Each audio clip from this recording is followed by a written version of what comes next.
सतनाम श्री वाहेगुरु, सतनाम श्री वाहेगुरु, सतनाम श्री वाहेगुरु, सतनाम श्री वाहेगुरु।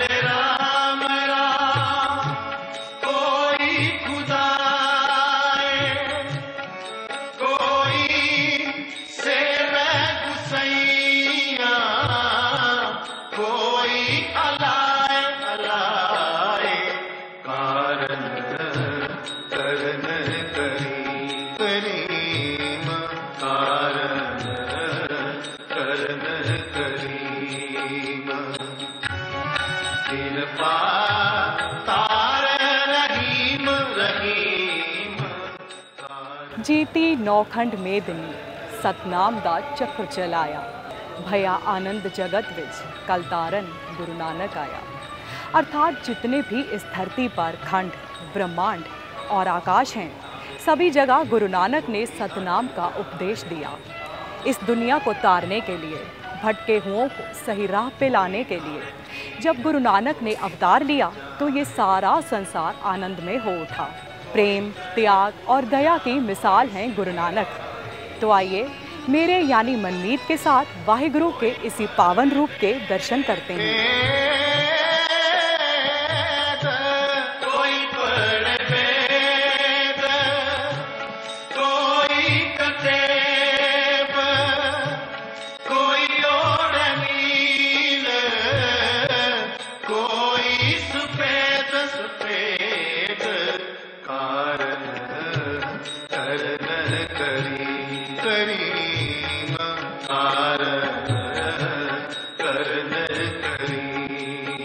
नानक जब इस दुनिया में आए उस वक्त भारतवर्ष की हालत बहुत ही चिंताजनक थी।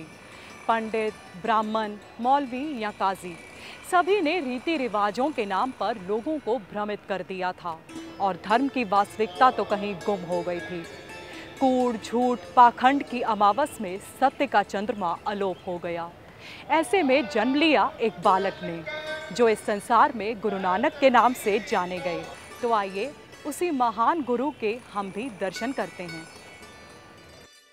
गुरु नानक देव जी सिखों के प्रथम गुरु थे। इनका जन्म 15 अप्रैल 1469 में राय भोए तलवंडी में हुआ था। तलवंडी को अब ननकाना साहिब के नाम से जाना जाता है, जो आज पाकिस्तान में स्थित है। पिता बाबा कालूचंद बेदी और माता तृप्ता के घर जन्म लेने वाले इस बालक के जन्म के समय मस्तक पर तेज आभा फैली हुई थी। चेहरे पर अद्भुत शांति थी। गांव के पुरोहित पंडित हरदयाल ने जब बालक के बारे में सुना तो उन्हें समझने में देर न लगी कि ये बालक ईश्वर का ही रूप है। बचपन से ही गुरुजी में प्रखर बुद्धि के लक्षण दिखाई देने लगे थे।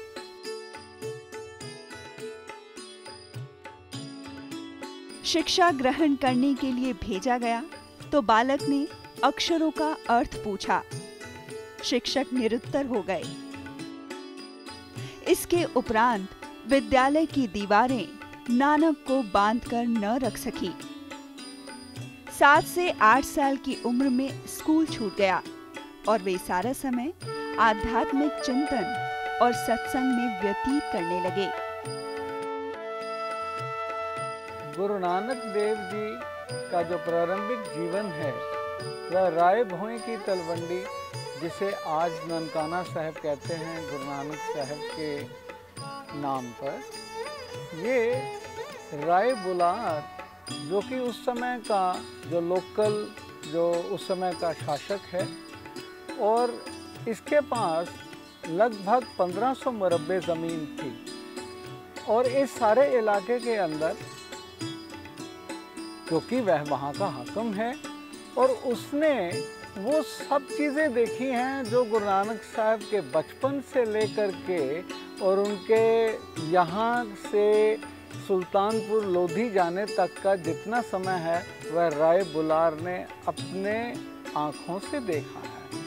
और राय बुलार की नज़रों में, जो कि गुरु नानक साहब से करीब 28 साल बड़ा है, और आप यदि उसके जीवन से उससे पूछें तो जो जन्म साखियों के अंदर उसके बारे में आया है वह गुरु नानक देव जी को एक भगवान का अवतार मान रहा है। वह इस संसार के दुख हरने के लिए आए हुए उस महापुरुष के आगे नतमस्तक भी होता है और उसने पहचाना है। उसी ने पिता मेहता कल्याणदास, जिन्हें मेहता कालू जी करके भी कहा जाता है, उनको ये कहा कि ये दिव्य पुरुष है, इसका ध्यान रखना है। आप इसके साथ इस तरह की बातें मत करो कि इसको एक दुनियावी पुत्र की भांति मत मानो, ये तो जगत को तारने वाला है। एक बार पिता ने उन्हें भैंस चराने के लिए जंगल में भेजा। वहां भैंसों की फिक्र छोड़ वे आंख बंद कर अपनी मस्ती में लीन हो गए।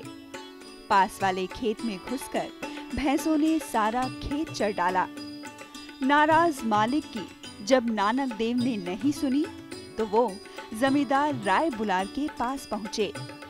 नानक से पूछा गया तो उन्होंने जवाब दिया कि घबराओ मत, उसके ही जानवर हैं, उसका ही खेत है, उसने ही चरवाया है। उसने एक बार फसल उगाई है तो 1000 बार उगा सकता है। मुझे नहीं लगता कोई नुकसान हुआ है। वे लोग जब वापस खेत पर पहुंचे तो दंग रह गए। खेत तो पहले की तरह ही लहलहा रहे थे। इसी तरह एक बार भैंस चराते समय ध्यान में लीन हो गए तो खुले में ही लेट गए। तपते सूरज की रोशनी सीधे बालक के चेहरे पर पड़ी। तभी अचानक एक सांप आया और बालक नानक के चेहरे पर फन फैलाकर खड़ा हो गया। जमींदार राय बुलार वहां से गुजरे। उन्होंने इस अद्भुत दृश्य को देखा तो आश्चर्य का ठिकाना न रहा। उन्होंने नानक को मन ही मन प्रणाम किया। इस घटना की स्मृति में उस स्थल पर गुरुद्वारा मालजी साहिब का निर्माण किया गया।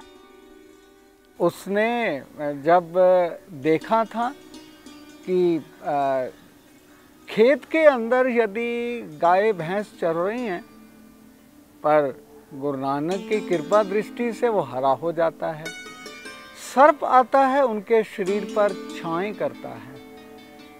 वह यह भी देख कर के हैरान है कि वह अपनी सारी जमा पूंजी साधु संतों के ऊपर, उन लोगों के ऊपर, उन्हें दोबारा पुनर्व्यवस्थित करने के लिए, परिवार के अंदर रहने के लिए, घर गृहस्थी उनकी बसाने के लिए उस समय 20 रुपये, जो कि आज के यानी कि आज से करीब 500 साल से भी ज़्यादा 20 रुपये की कीमत कितनी होगी, उन्होंने उनको अपने घरों में बसाने के लिए, ताकि वह पक्का इलाज हो जाए, वह मांगने वाले न रहें, वह कुछ कमाएं, अपने घर परिवार माँ बाप का ध्यान रखें।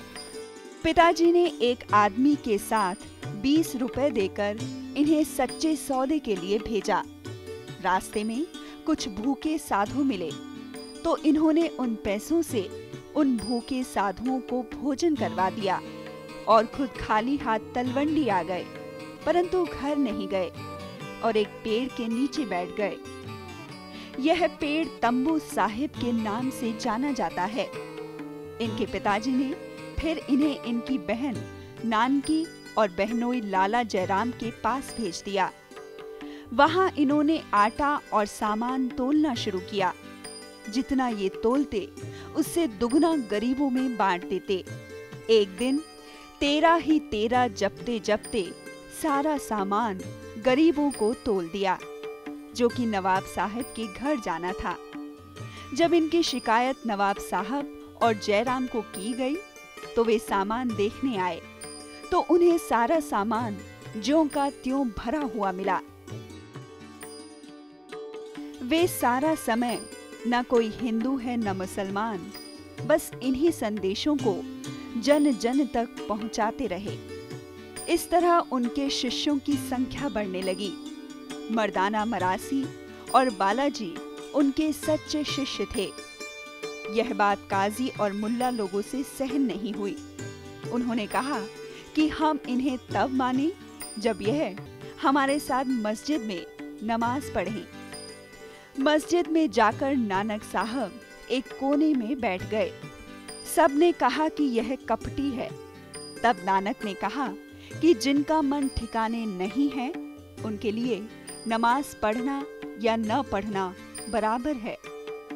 नवाब साहब तो काबुल में घोड़े खरीद रहे थे और काजी साहब का मन घोड़े के बच्चे की रखवाली में था कि कहीं वह अस्तबल के कुएं में न गिर जाए। गुरु नानक ने एक बात कही, यदि उसकी भक्ति करनी है, यदि हमारा मन उस भक्ति में है तो निश्चय ही वह भक्ति परवान है। यदि हमारा मन कहीं और है तो वह सारी की सारी भक्ति, कीर्तन, नमाज, पाठ करना, पूजा पाठ सब व्यर्थ है। कहने को कि अल्लाह सब जगह है, भगवान सब जगह है, गॉड जर्रे जर्रे में बसता है, ये, और उन्होंने भी जीवन जो था, जिसने जीवन मारी लत दी, वह भी नतमस्तक होता है। दोनों नानक से बोले कि आप सच्चे वली अल्लाह हैं। नानक ने कहा कि 5 नमाजें सदा पढ़ा करो, पंज नमाज वक्त पंज।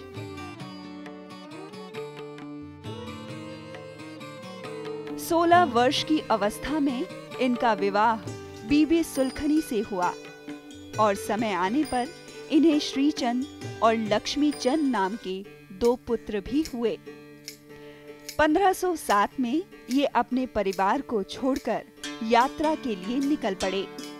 नानक ने बाला और मर्दाना को साथ लेकर सुल्तानपुर छोड़ दिया। वहां से गुरु नानक लाहौर आए, जहां सिकंदर लोधी के गुरु वली सैयद अहमद से इनकी चर्चा हुई। फिर सियालकोट होते हुए हरिद्वार, कनखल, दिल्ली से अलीगढ़ होते हुए वृंदावन, मथुरा, आगरा, कानपुर और अयोध्या होते हुए काशी पहुंचे। एक बगीचे में आराम किया, जिसे गुरु का बाग कहते हैं।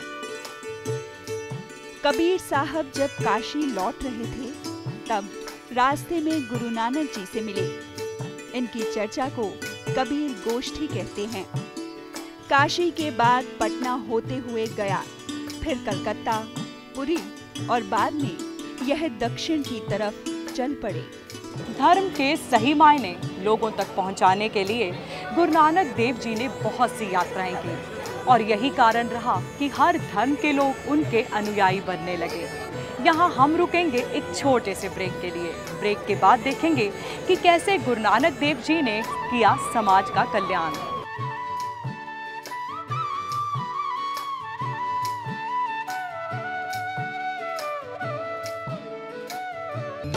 सतनाम श्री